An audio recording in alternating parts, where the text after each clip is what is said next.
Hey friends, it's Jimmy with another episode in my Unsolved Mysteries series. As usual, get down there in the comments and let me know where you're listening from or what you're doing right now. In June 1989, Joanne Roselle spent an evening at the Meridian Lanes bowling alley in Oklahoma City with her ex-husband and children. After a heated argument with her ex inside, the 29-year-old stepped outside around 11:30 to cool off, and she never came back. Joanne left behind her car and even her shoes. She walked out barefoot, wearing an orange blouse with a bow on the back and blue jeans. Her family launched an immediate search for her, and when she didn't turn up, her grandmother reported her missing 4 days later.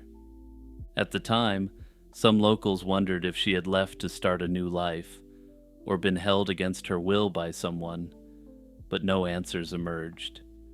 Police circulated her description and appealed for tips, yet they had few leads and no evidence to explain her sudden disappearance. Over 6 months later, on January 5, 1990, a survey crew discovered a human skull in a creek bed near the town of Geary in Canadian County, a rural area west of Oklahoma City. Investigators searched the scene and recovered roughly half of a human skeleton scattered near the creek. They also found some women's clothing and a gold ring with a heart-shaped design near the remains. Forensic examination determined the victim was a white female, likely in her 20s or 30s, and that she had died from blunt force trauma to the head. Investigators now had a brutal slaying on their hands, but they still didn't know the victim's name. The clothing at the scene couldn't be conclusively linked to any known missing person. Curiously, some items didn't match what Roselle had been wearing when she vanished. Authorities even commissioned a forensic artist to create a clay reconstruction of the Jane Doe's face in hopes of recognition, but no identification followed. And as usual, with these clay reconstructions, they're absolutely awful and look like something out of a low-budget horror movie. The unknown woman was dubbed the Canadian County Jane Doe. Detectives chased numerous leads, but none yielded a name for the victim. With no breakthroughs, Joanne Roselle's missing person case went cold. In 2003, her son had her declared legally dead in absentia, not knowing his mother's remains had actually been found years before. Meanwhile, the Canadian County Jane Doe investigation also stalled for decades. Early DNA testing attempts on the remains in the 1990s were unsuccessful, and hundreds of tips over the years brought no answers. The unidentified victims' details were entered into national databases, but no match was made. In 2024, a breakthrough finally arrived. Cold case investigators from Canadian County teamed up with a private forensic DNA laboratory. Using forensic genetic genealogy, they were able to tie the Canadian County Jane Doe to Joanne Roselle in November 2025. Joanne's case has now been reopened as an active investigation after sitting virtually completely dormant for decades. The Canadian County Sheriff's Office has informed her family of the discovery and is actively pursuing new leads to find who was responsible for her death. Investigators noted that someone likely transported Joanne's body from Oklahoma City to that remote creek, indicating a deliberate effort to hide the crime. They're re-examining people in her life from 1989, including the ex-husband who was with her that night, for any possible involvement. Although investigators are naturally revisiting Joanne's ex-husband due to the argument at the bowling alley, there are legitimate reasons to question his involvement. His whereabouts that night were known and verified, and there's no evidence he left the area or traveled to the remote creek bed in Canadian County where Joanne was ultimately found. The location of the remains suggests someone had both opportunity and mobility to transport a body more than an hour away. This is a window of time that doesn't clearly align with his confirmed timeline, assuming the details we know are correct. That said, of course, this doesn't necessarily rule out his involvement. since more than one person can be in on a crime. I have to question whether Joanne was dating anyone at the time this occurred, and my reasoning for this is based on a piece of confirmed evidence. She was wearing different clothing. To me, this suggests that she may have gone to a boyfriend's house, got changed, and something may have happened there. That said, this is purely speculative, since we don't even have evidence to indicate she was dating someone at the time. At any rate, I hope to have an update on this case at some point in the near future, given that this major break in the case was recent. Imagine a killer so notorious, so feared, that the state, upon his death, decided not just to bury him, but to disassemble him. Matti Haapoja, Finland's most infamous serial predator of the 19th century, was confirmed to have killed only 3 people during his decades-long rampage. Yet reasonable historical estimates suggest his true victim count could soar as high as 30. In 1895, after a life marked with brutal violence, he claimed his final victim inside a prison cell in Turku, Finland. But the story doesn't end there. In a chilling demonstration of state power attempting to finally contain his defiance, his remains became institutional property. His physical relics, including patches of his skin, were collected for the Prison Administration Museum, turning the notorious villain into an enduring, macabre cultural artifact. This unusual act solidified his status. Haapoja was never just a criminal. He was a symbol whose myth had to be literally contained and displayed. Also, I know I have more than a few Finnish viewers, so I apologize for my pronunciations, but your language is literally impossible for me to pronounce. Matti Haapoja was born in 1845 in Isokiro, located in the tumultuous region of southern Ostrobothnia, and grew up in the nearby area of Listaro. He was the son of a farmer. His early life unfolded within a unique and violent social environment known as the Puukkojunkkarit, or knife fighters. This phenomenon, which peaked between the 1820s and 1880s, was characterized by widespread brawling, theft, and antagonism toward authority. Criminologists have long understood that this violence stemmed from deep-seated social frustration. Economic conditions in Ostrobothnia meant that land could not be endlessly distributed, creating a large population of younger, landless men who couldn't inherit their own farms. This frustration was often expressed through aggression, particularly at large, alcohol-fueled social gatherings like weddings. Haapoja quickly embraced this subculture, beginning his criminal trajectory as a brawler and notorious horse thief. Records show he non-fatally wounded at least 6 men in knife fights. For Haapoja, violent acts weren't just opportunistic crimes, they were markers of identity and power. In the community of knife fighters, the ultimate status symbol was to kill or wound another respected fighter. He openly sought recognition within this anti-establishment framework, reportedly declaring himself the king of all these gangs. His first known homicide occurred on December 6, 1867, when he fatally stabbed his drinking partner, farmer Heikki Imponen, during a drunken altercation. For this slaying, Haapoja received a 12-year sentence to hard labor at the Turku Penitentiary.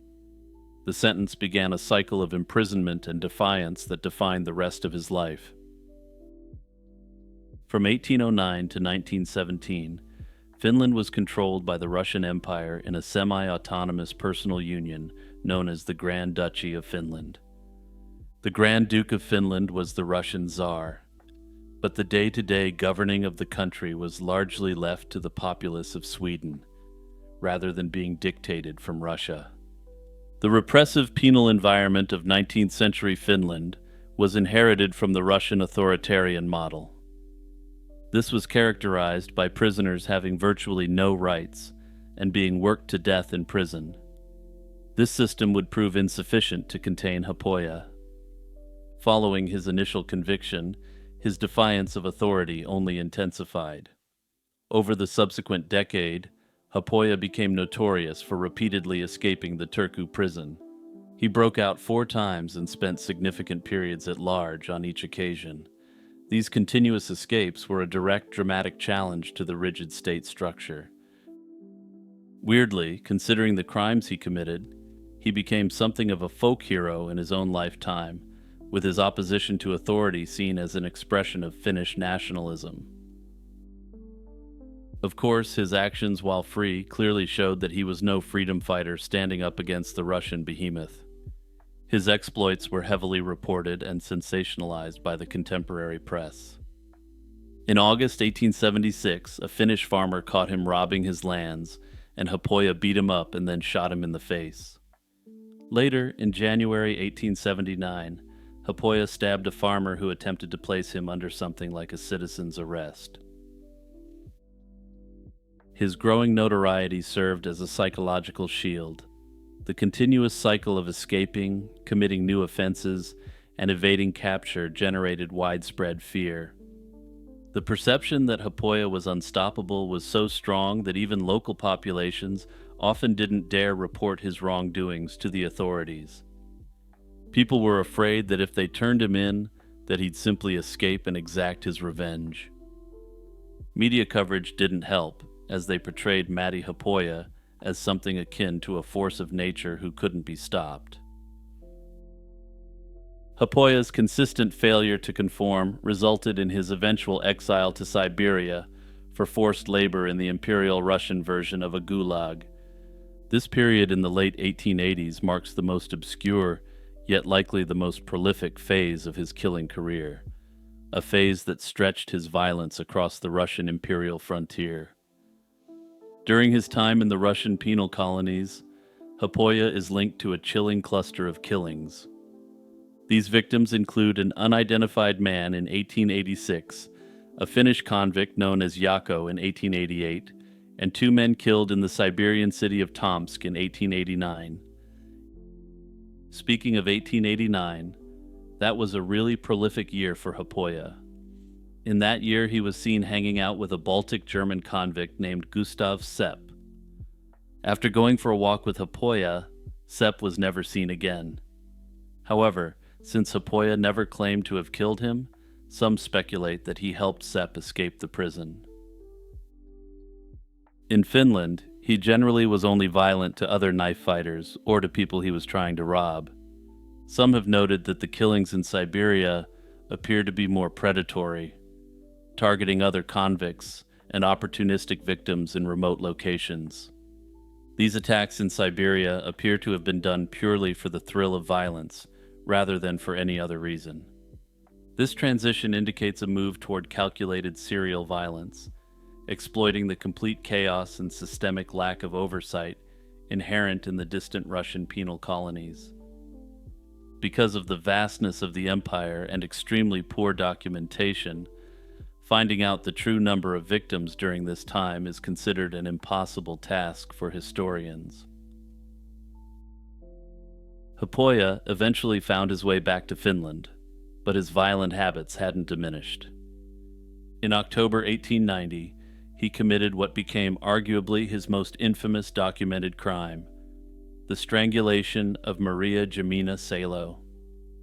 This is his first known slaying of a woman, which many believe indicates that he had been committing these acts before and simply had never been caught. The Salo slaying immediately dominated the national press, and he was held in captivity pending trial. Driven by a hunger for sensational content and capitalizing on global anxieties about urban crime, journalists quickly equated Hapoya to Jack the Ripper. Hapoya's final acts of violence occurred within the walls of the state institutions he had spent his life fighting. On October 10th, 1894, his criminal span concluded with a fatal attack on prison guard Juho Rosted, whom Hapoya stabbed to death.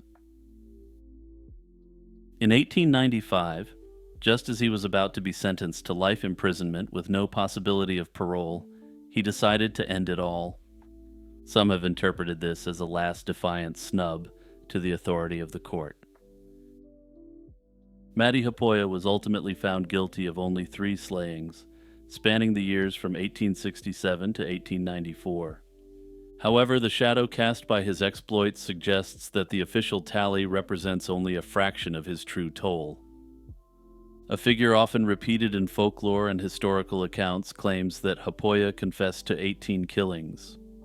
Critically, there are no documented details concerning this supposed confession, leading experts to regard the figure as unreliable. But here's the thing. Based upon a review of the limited records we have from his time in Siberia, many historians think that this number, made up to sound high, is actually too low. Despite the lack of firm evidence for the confession, the most credible historical estimates place his overall victim count much higher than the confirmed 3. Many believe that he may have killed between 20 to 30 people over the course of his life. This broad estimate acknowledges the likelihood that unreported attacks, especially from his Siberian period, is extremely high. Anyway, to the surprise of no one, I'm not fluent in Finnish, and I had to rely on translation software when looking at sources since there isn't much out there in English. It seems to me that Haapoja, despite his disturbing crimes, has a folkloric status, kind of like someone like Billy the Kid for us. If you're Finnish, it would be great if you could confirm or deny this, since the language barrier and limited English sources made it difficult for me to figure this out. Hey everyone, Jimmy here with a quick reminder to check out the Patreon or the YouTube membership. You can support directly for as little as $1 a month. Also remember to check out my other YouTube channels by clicking the links in the description. It's nearly impossible to imagine a lethal state-sponsored geopolitical conflict erupting in the tranquil academic environment of Japan. Yet, that's precisely what happened 37 miles northeast of Tokyo in the summer of 1991. The setting was the University of Tsukuba campus, and the victim was Professor Hitoshi Igarashi. The professor's death was a deliberate, violent consequence of a clash that originated thousands of miles away. It transformed an academic dispute over literature into an international incident of assassination. Igarashi, a professor of Islamic culture, had committed the singular, fatal act of translating Salman Rushdie's profoundly controversial novel, The Satanic Verses, into Japanese. His killing, carried out on July 11, 1991, starkly demonstrated that the religious decree, or fatwa, issued by Ayatollah Ruhollah Khomeini of Iran 2 years earlier, was very real. The decree explicitly called for the death of the author and anyone, quote, involved in its publication.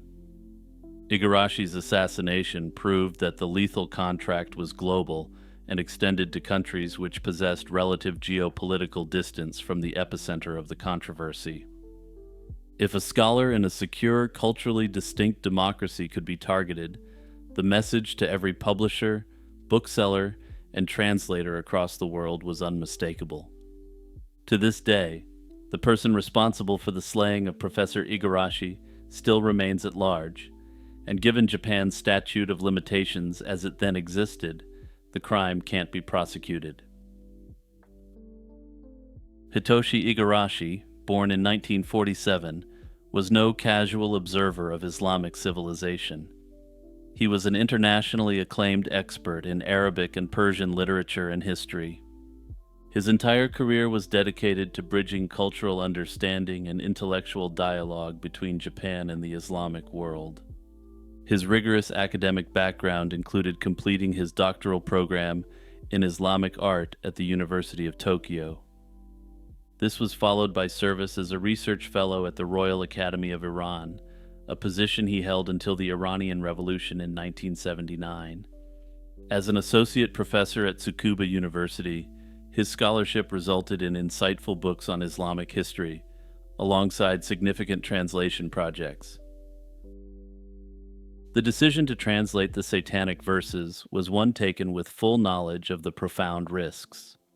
It's reported that 5 other translators had already refused the task, demonstrating the immediate fear the fatwa had instilled in the Japanese literary community.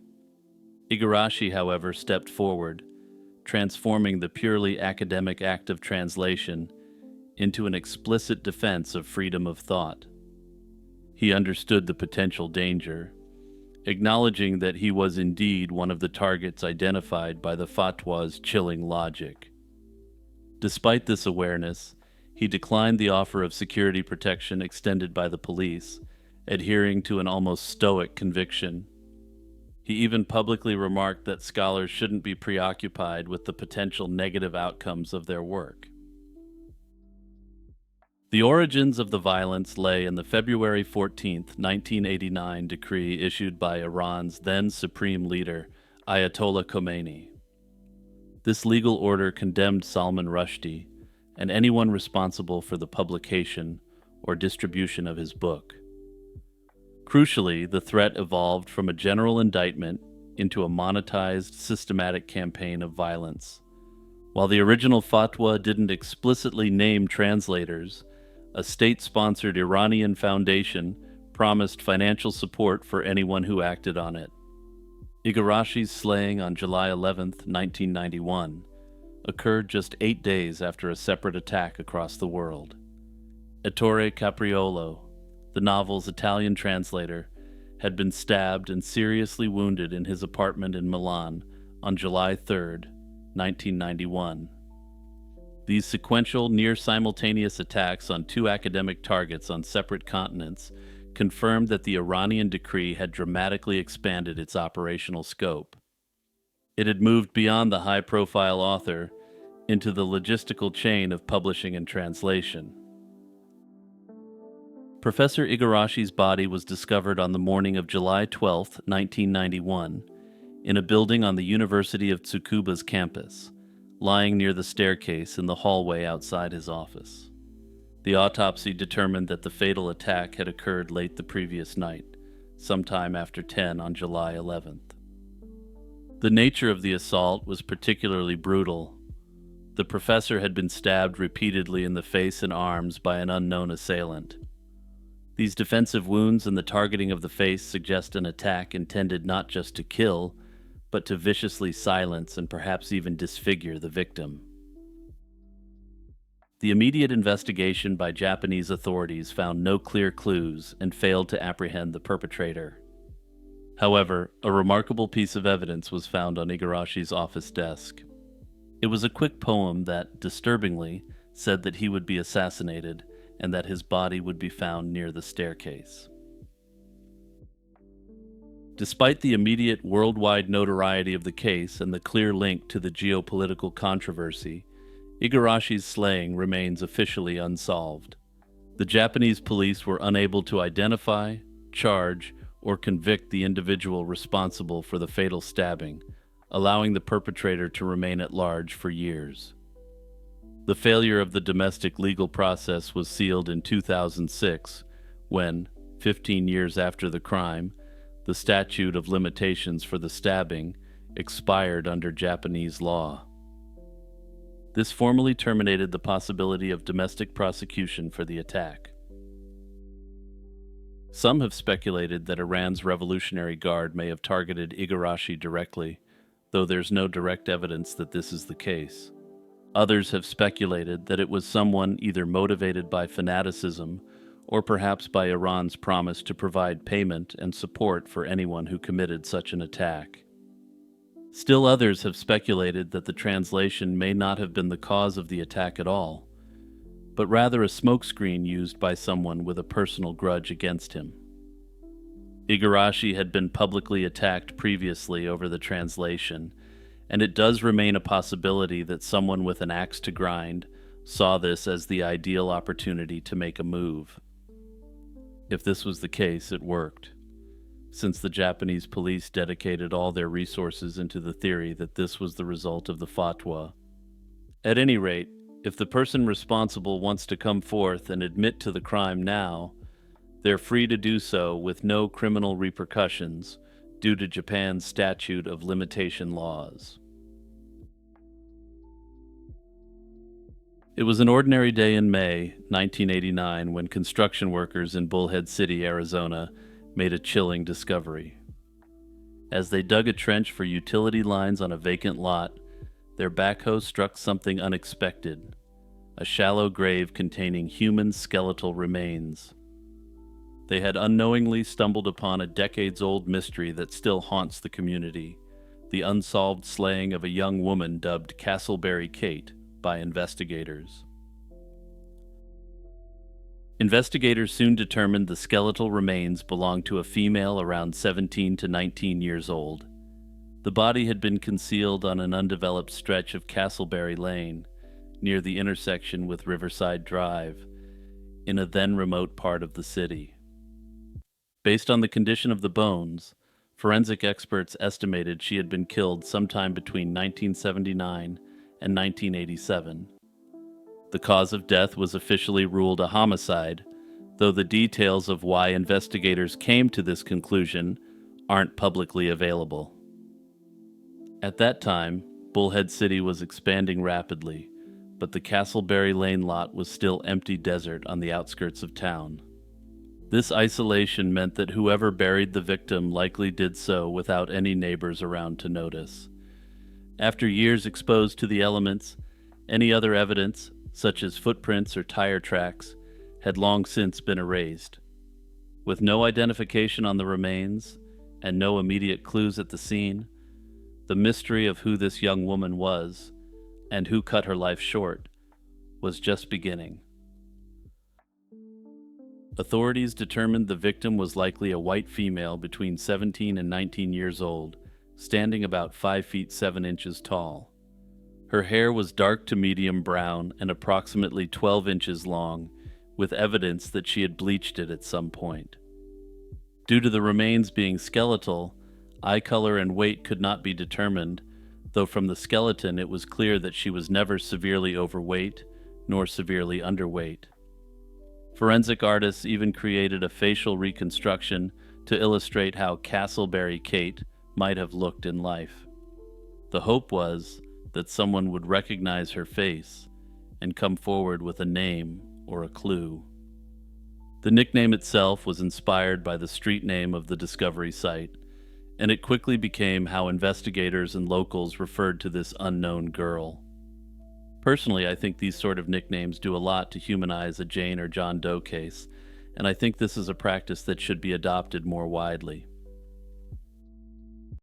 One striking detail was the extensive dental work she had undergone. 2 of the young woman's upper teeth were missing prior to her death, replaced by a partial denture plate. This is an unusual feature for a teenager that might be a key to identifying her.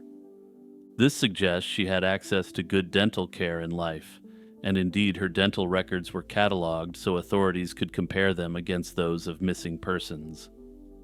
But back to that first point. It also seemingly paradoxically suggests that at some point in her life she may have had very poor dental care. While I haven't seen anything to confirm this, perhaps she suffered neglect at the hands of her biological parents, and then others stepped in.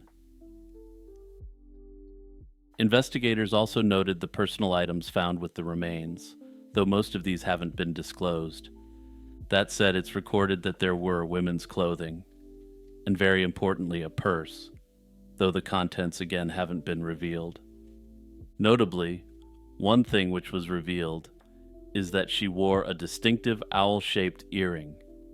Unfortunately, I can't show you this, since there's no image of it in the databases. From the start, local authorities gave this case significant attention, but progress was painfully slow. No witnesses came forward, which isn't surprising, given that the lot was isolated desert scrubland back then, and given the passage of time. Detectives checked missing persons reports in Arizona and across the country, looking for anyone who matched Castleberry Kate's description and distinctive dental profile. Over the years, at least 20 potential matches were compared and ruled out, including several teenagers who vanished in the late 1970s and early 1980s.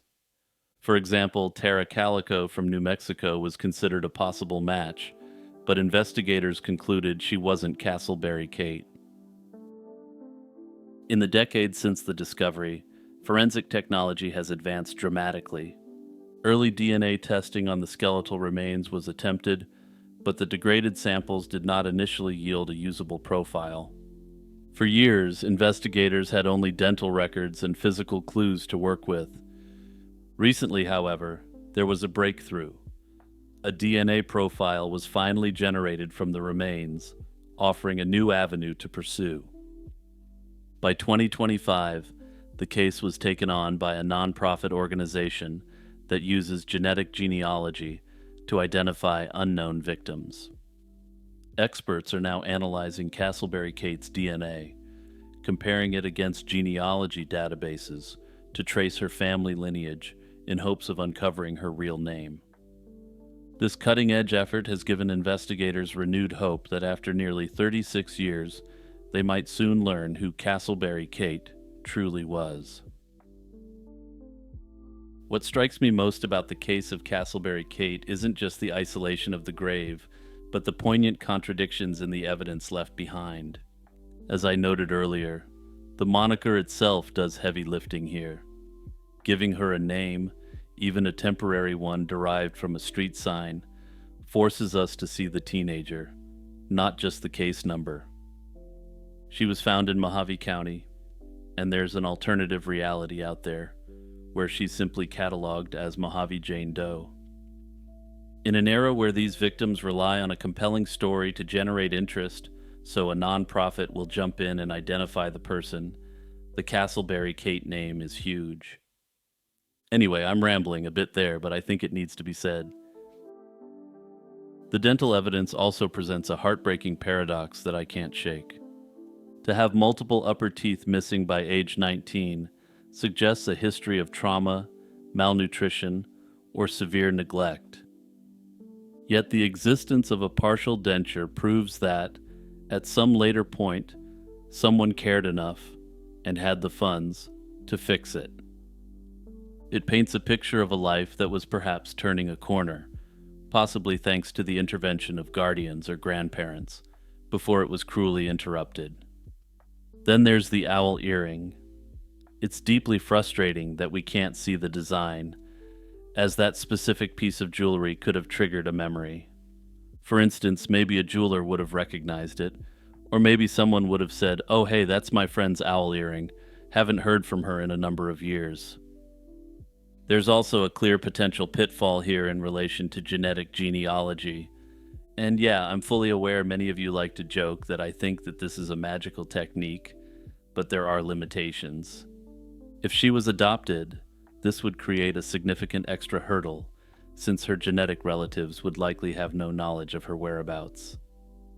It's also possible she could have been a traveler from Europe, where they have different privacy laws concerning this sort of thing. Anyway, hopefully science can finally give her name back and finish the story that this cruel perpetrator tried to use the desert to erase.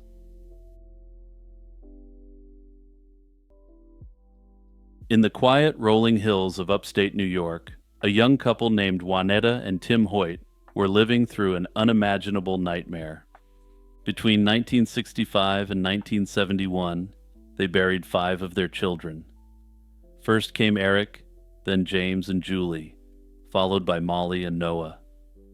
One by one, they were laid to rest, each death a fresh wave of grief that left their small community heartbroken. For more than 20 years, their story was a medical tragedy, a case study in the cruel randomness of a newly understood condition. But a single decades-old medical paper held a clue to a different, more horrifying truth. This truth that would eventually reveal their story wasn't one of a tragic medical mystery at all. The pattern of death in the Hoyt household was as relentless as it was heartbreaking. It began in January 1965, when their firstborn, Eric, died at just 3 months old. 2 more children followed: James, born in 1966, and Julie, born in 1968. In September 1968, tragedy struck twice in 3 weeks. First, 48-day-old Julie died, and then 28-month-old James followed. Two more children, Molly and Noah, were born in 1970 and 1971, respectively. Both also died within a few months of their birth. In each case, the cause of death was listed as SIDS, a diagnosis that, at the time, was shrouded in mystery and fear. Hoyt's crimes unfolded during a unique moment in medical history. The term was only formally introduced in 1969, following years of varied and often incorrect theories about why seemingly healthy infants perished in their sleep. It was a diagnosis of exclusion, applied when a thorough investigation and autopsy could find no other explanation. This lack of definitive knowledge created a diagnostic fog. For grieving parents, it offered a non-blaming explanation for an unbearable loss. For a predator like Juanetta Hoyt, however, it provided the perfect cover. Her crimes coincided precisely with the period when the medical community had just enough knowledge to name the phenomenon, but not enough to distinguish it from a covert slaying. The Hoyt family's tragedy was so profound that it attracted the attention of Dr. Alfred Steinschneider, a pediatrician at Upstate Medical Center in Syracuse. The last two Hoyt babies, Molly and Noah, became subjects in his study. Juanita reported that the infants suffered from breathing difficulties, and they were admitted to the hospital for monitoring. Molly even became the first baby in the United States to be sent home with an apnea monitor. Despite this, both children perished shortly after being discharged. In October 1972, Dr. Steinschneider published his findings in the journal Pediatrics. The paper, which referred to the Hoyts only as Family H, proposed that SIDS could be caused by prolonged apnea and that this condition might run in families. The 5 Hoyt deaths served as the tragic proof of his hypothesis. The truth remained buried until 1985, when a prosecutor from a neighboring county, William Fitzpatrick, was working on an unrelated case with similar facts. He consulted with Dr. Linda Norton, a forensic pathologist from Dallas, who reviewed Steinschneider's 1972 paper. She saw something different in the data, not a medical anomaly, but a pattern of a predator. She gave Fitzpatrick a chilling warning. He might have a serial perpetrator in his area. The warning stayed with Fitzpatrick. When he was elected district attorney in 1992, he used his new authority to track down the anonymous Family H. He sent the case files to Dr. Michael Baden, a renowned forensic pathologist with the New York State Police. After reviewing the medical records and the autopsies of the exhumed remains, the physician's conclusion was unequivocal. Juanetta Hoyt was a monster. In March 1994, investigators made their move. A state trooper who knew Juanita approached her at a post office and, using a clever ruse, he invited her to participate in a quote-unquote new research project on mothers who had been affected by SIDS. She agreed. During the subsequent interrogation, the friendly facade dropped, and under questioning, Juanetta Hoyt confessed. She admitted to everything, and her motive was both shockingly simple and profoundly evil. The babies wouldn't stop crying, and she wanted to silence them. She described her methods in chilling detail, admitting she had used pillows, a bath towel, and the pressure of her own shoulder to smother them. Almost immediately, however, she recanted, claiming her confession was coerced. The validity of that confession became the central issue of her trial. The defense hired a forensic psychologist who concluded that Hoyt's dependent and avoidant personality disorders made her uniquely vulnerable to manipulative police tactics. Then, in a stunning development, even the prosecution's own psychiatric expert agreed that she was vulnerable and the police had manipulated her. The 1995 trial pitted two eras of science against each other.